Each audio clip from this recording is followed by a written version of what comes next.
കേന്ദ്ര സഹായം 2000 രൂപ വീതം അക്കൗണ്ടുകളിൽ പ്രഖ്യാപിച്ചു. അർഹതപ്പെട്ട ആളുകളുടെ ആധാരധിഷ്ഠിത ബാങ്ക് അക്കൗണ്ടുകളിലേക്കാണ് തുക എത്തിച്ചേരുക. സർക്കാരുമായി ബന്ധപ്പെട്ട അറിയിപ്പുകൾക്കും മറ്റ് വാർത്തകൾക്കുമായി ഈ ചാനൽ സബ്സ്ക്രൈബ് ചെയ്യാൻ മറക്കാതിരിക്കുക. കേന്ദ്ര ഗവൺമെന്റിന്റെ പ്രധാനമന്ത്രി കിസാൻ സമ്മാൻ നിധി യോജന പ്രകാരം രജിസ്റ്റർ ചെയ്ത കർഷകർക്ക് 2025-ൽ 6000 രൂപയുടെ സഹായധനം ലഭിക്കുന്നതാണ്.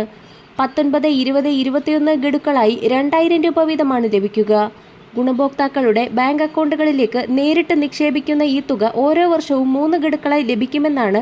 ആദ്യ ഗഡു ജനുവരിയിലോ ഫെബ്രുവരിയിലോ ലഭിക്കുമെന്നും പ്രതീക്ഷിക്കുന്നു. രണ്ടാമത്തെ ഗഡു ജൂണിലും മൂന്നാമത്തെ ഗഡു ഒക്ടോബറിലും ലഭിക്കും. ഗുണഭോക്താക്കൾ KYC പരിശോധന ഏറ്റവും അടുത്ത CSC കേന്ദ്രങ്ങൾ സന്ദർശിക്കുകയോ അല്ലെങ്കിൽ വെബ്സൈറ്റിൽ PM കിസാന്റെ ഒഫീഷ്യൽ സൈറ്റ് പരിശോധിച്ച് KYC, ലാൻഡ് വെരിഫിക്കേഷൻ എന്നിവ പൂർത്തിയാക്കിയിട്ടുണ്ടോ എന്നുള്ള കാര്യം ശ്രദ്ധിക്കുക. ഇവ പൂർത്തിയാക്കിയവർക്ക് മാത്രമാണ് ഇനി വിതരണം ചെയ്യാൻ പോകുന്ന 2000 രൂപ എത്തിച്ചേരാൻ പോകുന്നത്. ഇതോടൊപ്പം തന്നെ 5 സെന്റിൽ കുറയാത്ത കൃഷിഭൂമിയുള്ള കർഷക ഗുണഭോക്താക്കൾക്ക് 3 വർഷത്തെ കരമടച്ച രസീത്, ബാങ്ക് പാസ്ബുക്ക്, ആധാർ കാർഡ്, വാലിഡായ മൊബൈൽ നമ്പർ, റേഷൻ കാർഡ് എന്നിവ ഉപയോഗിച്ച് അക്ഷയ സെന്ററുകളെയോ കോമൺ സർവീസ് കേന്ദ്രങ്ങളെയോ സമീപിച്ച് ഇപ്പോൾ തന്നെ പ്രധാനമന്ത്രി കിസാൻ സമ്മാൻ നിധി യോജന എന്ന പദ്ധതിയിലേക്ക് അപേക്ഷ സമർപ്പിക്കാവുന്നതാണ്.